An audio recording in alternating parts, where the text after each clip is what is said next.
kona mu ruhande rw'iburyo nubwo agiye kwiteresha imoso. Siraj Mohamed Siraj arayizamura.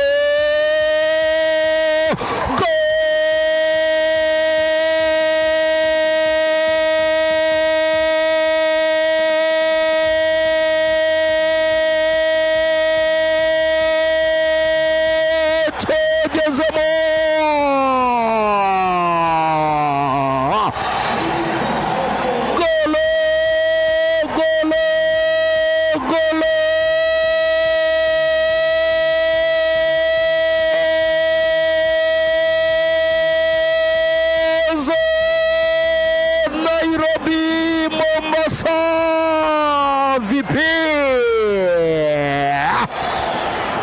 Terakoni turutse mu ruhande rw'iburyo rw'ikipe ya Peri, rw'ibumoso rw'ikipe ya Peri, bikaba mu ruhande rw'iburyo rw'ikipe ya Gor Mahia. Zamura umupira neza cyane Siraj Mohamed Siraj, gonga n'umutwe wanga kujyamo, muzamara abanza arawupangurura Sirone. Igitego birangira kigiye mu ncunduro kabisa, nyuma y'akazi gakomeye cyane ko muzamu Sirone. Barizamukira Gor Mahia imbere, zamu nanone imbere, idishe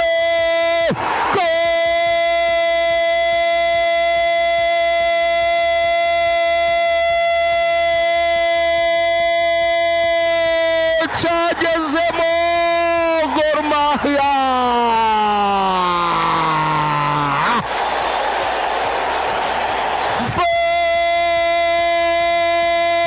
Fantastico!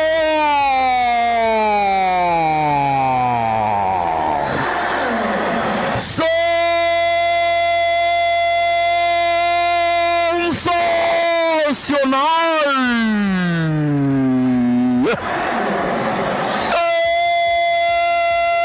Espectacular!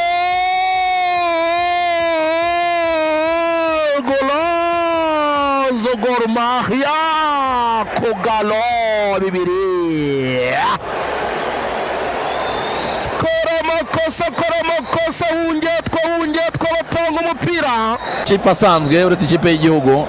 Nebyo kare nahoze mvuga ni ndabyibuka ko byabaye ejo bundi rwose mu myaka 16 ishize.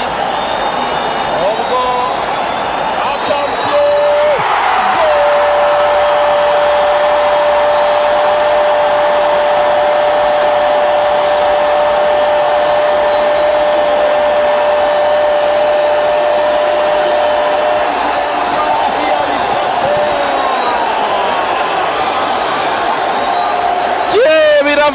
biravugwa Gor Mahia.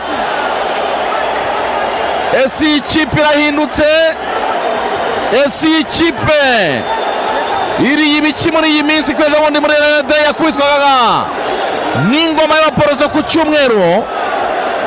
Gor Mahia n'ibikiri mirakora APR Football Club ifite ikintu bita transition rapide, bakora ku mupira rimwe kabiri gatatu, pase zose zitsinda ibitego ntabwo ziba zirenze 3. Axel irihuta cyane, ikipe wagira ngo ntabwo iri muri pre-season, iramenyeranye cyane, ahubwo terekamo igitego cya gatatu. Okothi yongera kwigaragaza. Gor Mahia 3 APR ubusa. Chuma tugeze ku munota wa 79. Dore ngo Sirengo andagaza umuntu Sebya isho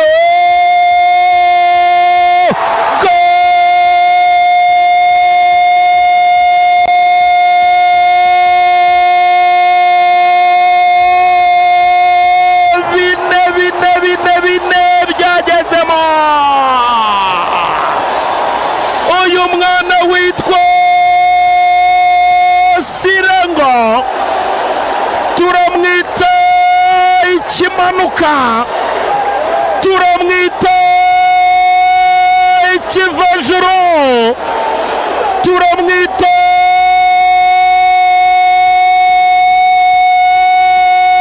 kaga, cyangwa se tumwita kandare, cyangwa tumwita kamaramaza.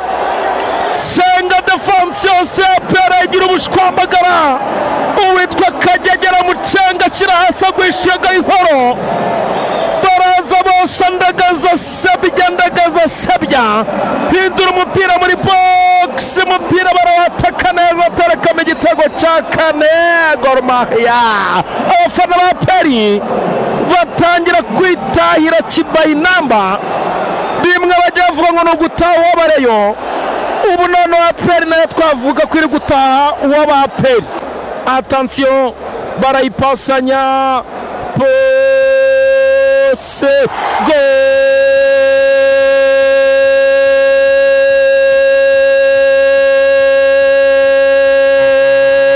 Babyagezemo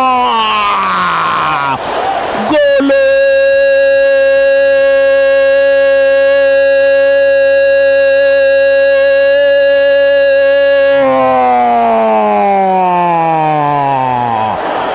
Kimwe, bibiri, bitatu, bine, bitanu, Gor Mahia bitanu, Aperi ubusa. umuzamu Sirwana akoze ibice, agapira koroshye barakazamura, arasimbuka ngo agiye kugafata mu buryo buri nete. Muri gazi we sinzi niba basizemo amavuta ya jeri, sinzi niba basizemo isabuni ya gifuranguwo, umupira uramuponyoka. Abasore ba Gor Mahia biterekeramo umupira bitabagoye. Sirwana asaba imbabazi abadefanseri, asaba imbabazi abanyarwanda n'abakunzi ba Aperi. Bibaye ngombwa ko abakunzi ba Gor Mahia n'abakinnyi ba Gor Mahia bajya kumukora mu mutwe bamubwira ati pole sana bibaho. Umupira yawufashe ugira ngo gazi ye basizemo nk'amavuta ya jeri yayandi afungura andi mavuta. Nicyo sinzi ikintu kinyerera kurusha ibindi. Ariko kuro sijya wenda ko umuntu ashobora kwibaza utubazo tumwe na tumwe, wenda abantu bakabifata ukundi, sibyo? Ubu ngubu umukuru w'igihugu aguhamagaye ati iyi kipe ati bitanu, ni iki byagenze gute? Ibaze uri nk'umuyobozi umwicaye hafi, Mana Nyagasani, Yesu we. Aha ikibazo mfite, abakunzi ba Aperi baraca kuba bareba ubu ngubu stade bamaze kwigota. Ubu n'umureba utari wambaye jezi ubu arasohotse agiye kwambara jezi mu rugo, bagiye guhurira hirya no hino, noneho bagiye gusohokera, hagiye gushya koko. Bitanu we, ni ibitego byinshi cyane ku buryo Axel utabona igisobanuro.